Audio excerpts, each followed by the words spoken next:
Hi, and welcome back to another episode of Your Health Transformed. I'm really excited to welcome our guest today, Leslie Davis. She is the author of the book, You Can't Eat Love. And we're going to talk about today how learning to love yourself can change your relationship with food. So I'm really excited to talk about this topic because it affects so many people. Welcome to the show, Leslie. Oh, Franchella, thank you so much. I've been looking forward to talking with you. I was already a fan of the show because I love your message. It lines up so much with what my Yeah. message is, which is all about mindset. I tell people that, 80% of weight loss actually happens from the shoulders up.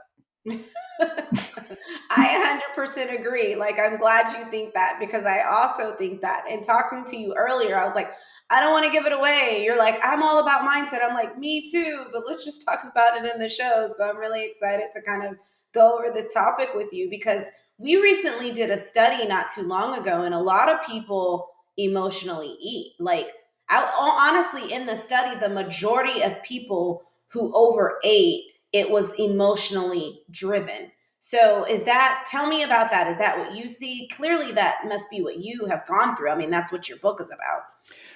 But what I realized was that I didn't know how to cope with my emotions. Yeah. I didn't know how to name them. I didn't know how to sit in them. I didn't know how to survive them. And so I would grab, when it would get so overwhelming, I would grab what I call my drug of choice. I mean, I'll be honest, my drug of No, choice, because that's what I call it too. So it's fine. I was doing anything and everything that I possibly could to stop the pain. Yeah. And Yep. it wasn't until and I haven't found a better word, but it wasn't until I got brave enough to Yeah. experience, to name, and to sit in my emotions that the food started losing its power over Yeah. me. Wow. Um, And I've tried, all these diets and all this Yep. craziness and everything from the protein diet where you drank 2 tablespoons of protein liquid, once or twice a day and miraculously lost 30 pounds in, 30 days. Well, yeah, of course, because you're starving. Correct. Um, You're starving yourself. you name it, I've tried it, including bulimia and, the whole 9 yards, and nothing worked. Yeah. And it Yeah. wasn't until I started doing what I call the hard work of the hard work Yeah. that food started losing its power. Yeah. And that was when I was finally able to not only lose, but to keep off almost 100 pounds. Yeah. No, I agree. And I like the way you stated that. And I think that was kind of a powerful statement where you said, I was brave enough to almost like deal with my emotions, like kind of see them for what they were. And that's when food lost its power over me. I think that statement is so powerful because a lot of times when we have these types of addictions, because I think emotional eating, like you said, could be a type of addiction. It's a drug of choice. It can have that because it has that power over you. And a lot of it is either it stems from something, right? Insecurity. It stems from fear. A lot of times, lack of control. Like a lot of times you learn there's usually something deeper that is kind of triggering that response. So how did you even come to that awareness? Did you have a coach, meditation? Like how did you even get there? Well, I decided, like so many people, I hit, close to a rock bottom, and I decided I was going to go one of two ways. And I made the choice that I was going to Yeah. be the best version of me I possibly could. And so that meant getting healthy mentally, physically, and emotionally. So I started following the Weight Watchers program. But more importantly, I started becoming aware of what I was eating and when I was eating because I was writing it down. Yeah. And I started noticing because I was writing it down. And I tell people, look, yes, these apps are great, click, swipe, scan, whatever, they're Correct. great. But nothing at all will transform you like just writing it down. Yeah. because then I started noticing, and then I started having conversations with myself. Okay, why was it that you ended up eating 10 more crackers than what you had planned? What was really going on? Yeah. Good. And just the act of writing and having it in, not always black and white, rarely black and white, Yeah. pink and white, purple and white, and all this kind of stuff, having it right there where I could look at it without judgment. Yeah. It Yeah. was information. It was what had happened. It was what I had done. And then ask myself what was really going on. Yeah. And taking that moment to listen. Yeah, listen to you, listen to your body, listen to yourself. Exactly. Yeah. Yeah, because so many times we go, "Oh, I blew it. I did whatever. I did." The excuses are Yep. long and lengthy. I don't need to list them. But I made a decision that I was not going to make bad choices. There were only three kinds of choices. There were good, great, and not so good. Yeah. No bad choices. I was not going to cheat. The only way you can cheat is on taxes, on a test, and on your significant other. So I removed a lot of words from my vocabulary. Perfect. And people think, well, that's kind of crazy. But think about it, words have more power Oh, than any other weapon we have in our arsenal. I agree. 100%. And what started coming up was a lot of stuff that I hadn't dealt with. Yep. As I'm listening to myself, okay, this is something that you didn't deal with a long time ago because you didn't know Right. how to deal with this. Because let's be honest, as children, our parents want us to either be happy or quiet. They don't want to deal with our sadness, anger, whatever. It gets complicated. And the more Yeah. kids that they have, the more complicated it gets. And it's like, oh, just, whatever, be happy. Yeah. And so they'll, fluff us off with, you shouldn't feel whatever. And so it sets off a cognitive dissonance in that Hmm. we are feeling something emotionally, but the person who is supposed to know the most about us and be able to guide us in the world is telling us we don't feel that. So it's like, Yeah. okay, now what do I do? Now Hmm. what do I do? Yep. Or, or they'll hand us something to eat in order to get us quiet. How many times did you go to the doctor and get a shot and you get a sucker? Yeah, exactly. Especially with little kids. You see that all the time. The crying kid, and you're like, here's some Cheetos or here's something. Right. Put it in your mouth. Yeah. Yeah, That yeah. oral phase. Oh, yeah. Yes, and really Rewarding. what's needed, what I recognized that I needed was I needed someone to listen to me. Hmm. That was Yeah. really all I needed. And I started observing in my world, people that I was surrounded by were either not able to listen because they had their own garbage to deal with, or Hmm. B, were not curious enough to listen, and that's okay too, or Yeah. C, just didn't have the time to listen. Yeah. Yeah. And what I finally got hold of is there is somebody who is always with me who will listen no matter what. Yeah. And that person is my very best friend in the whole wide world. And that's me.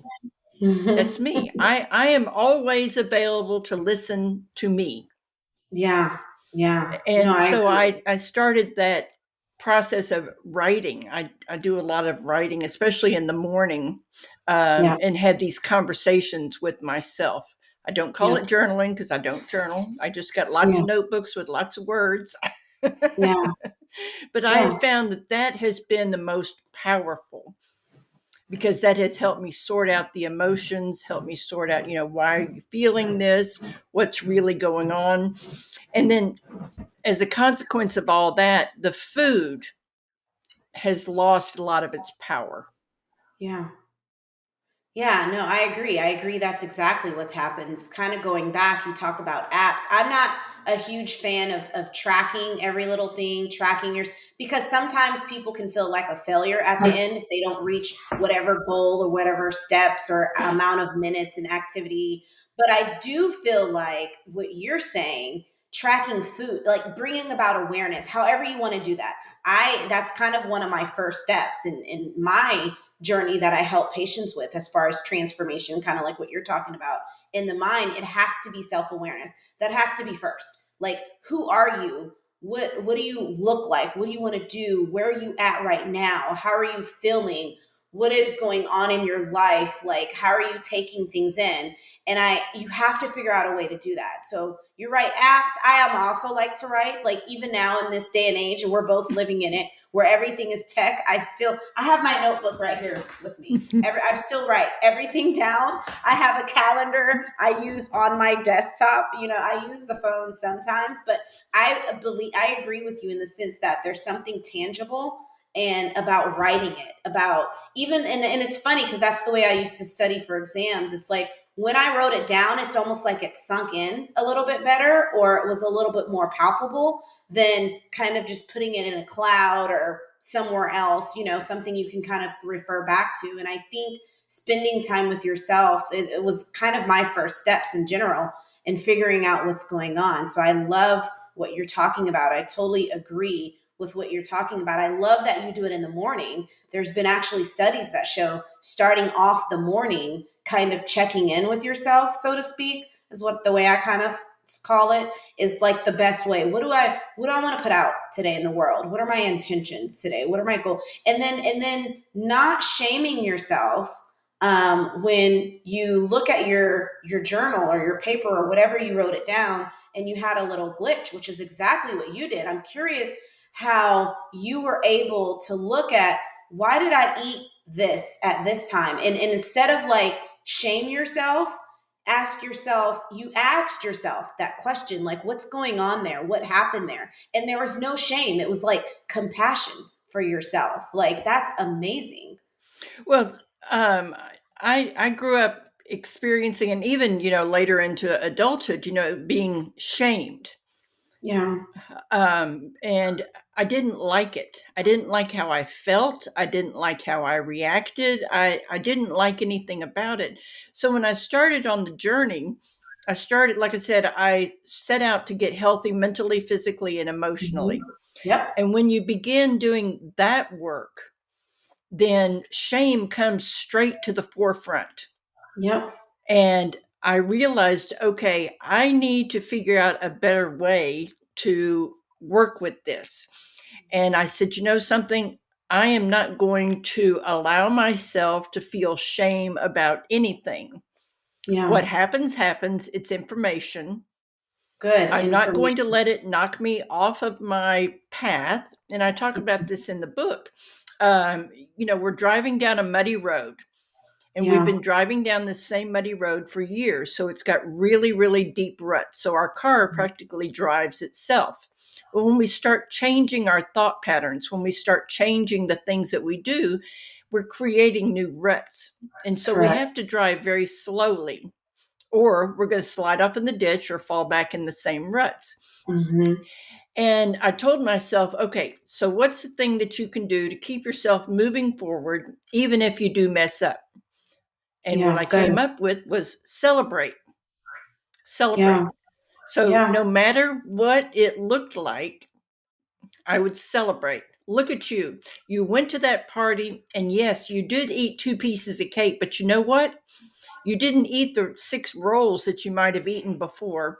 And these are the other things that you didn't do. And wow, I am Yeah. so proud of you. This is just amazing. I can only imagine how you're feeling as we're driving home. Now, Yeah. that's a whole different conversation than I would have had before.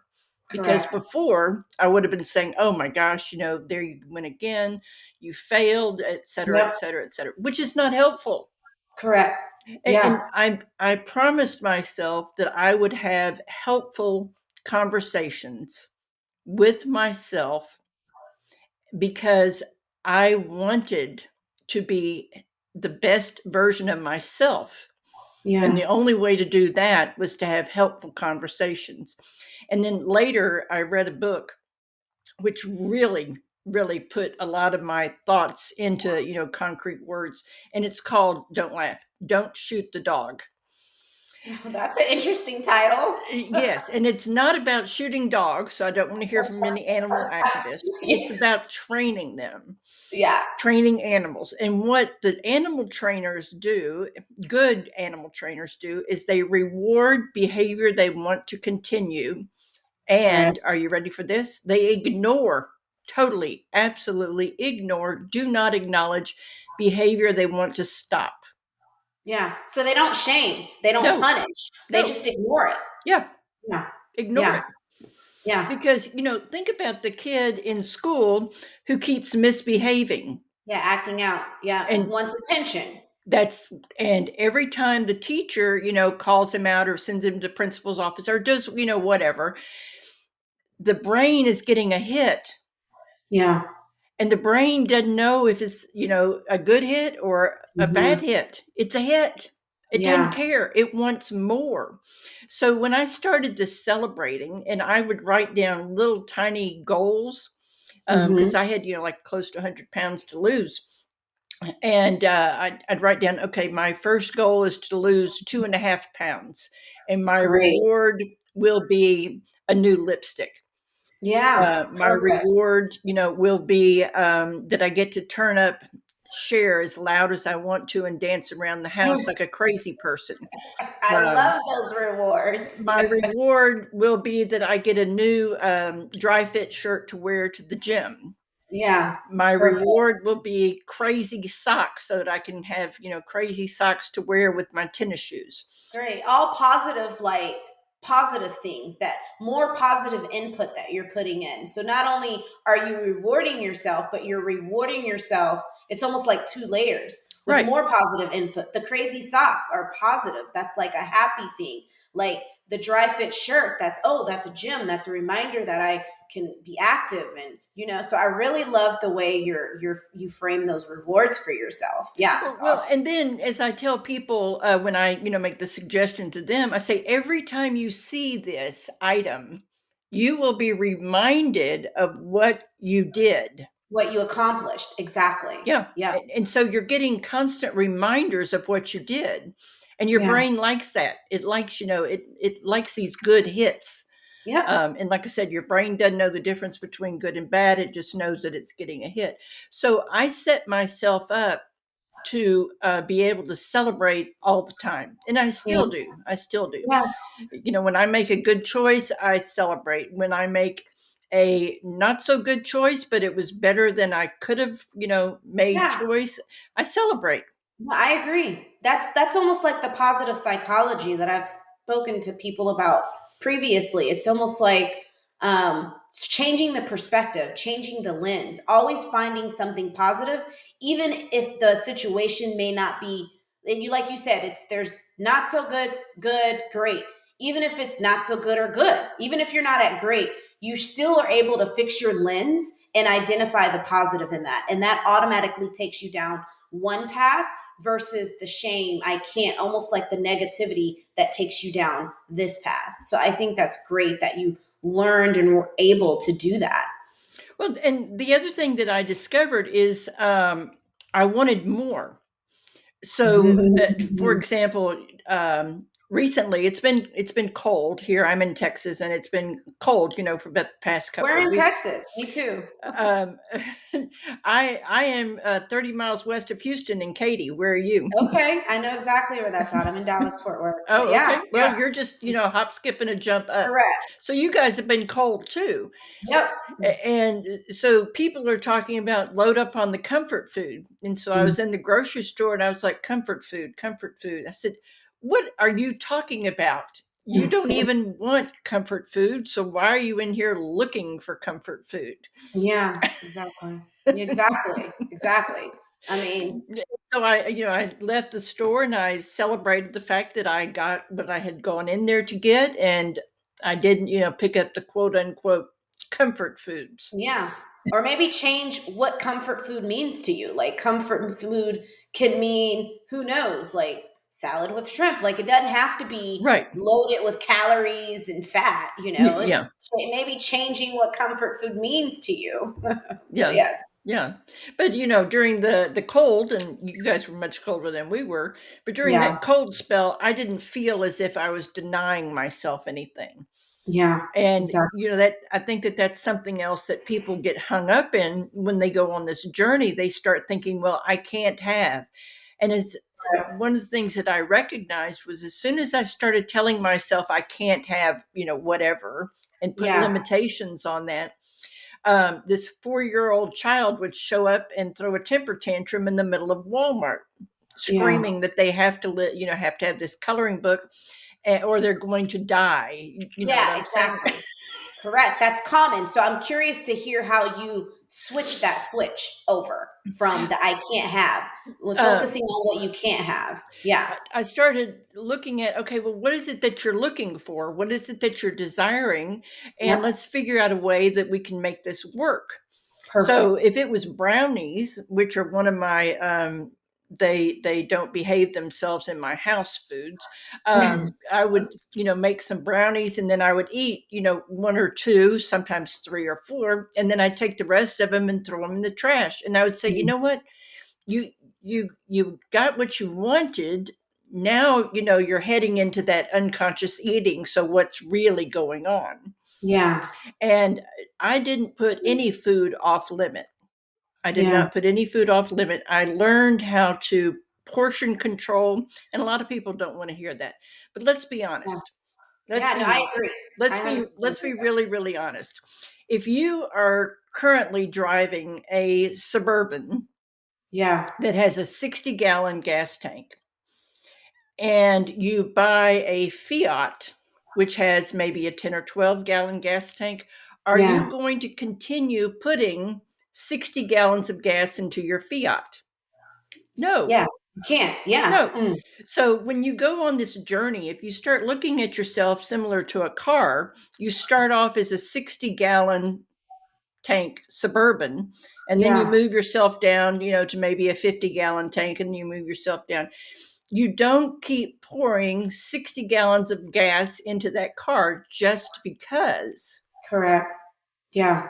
You Yeah. I agree. adjust. You Yeah. You adjust. adjust. And, Yeah. and I don't run around feeling deprived, Yeah. because I recognize my body, where it is, does not require 60 gallons of gas anymore, and that Yeah. is okay. Exactly. No, I 100% agree. I agree, and I thank you for sharing your story. I think this will help so many people. I think everybody should go and get your book, You Can't Eat Love, because what you're talking about affects so many people, and I love the way you handled this. That's the most appropriate way to handle this. You didn't deprive yourself. You were self-aware. You were compassionate with yourself. It's almost like all the right things that you did to be able to conquer this. So, can you get this book on Amazon? Yes, you can. You can get it on Amazon, Barnes and Noble, and several other sites. And if you are struggling to figure out where to get it, just go to my website, which is youcan'teatlove.com, and there are links on my website to almost all the book sites. Yeah, perfect. And we will also put that in our show notes. That's nice and easy website. Thank you so much, Leslie, for being on our show. Oh, well, thank you so much. I appreciate it very much. And keep doing what you're doing. Thank you.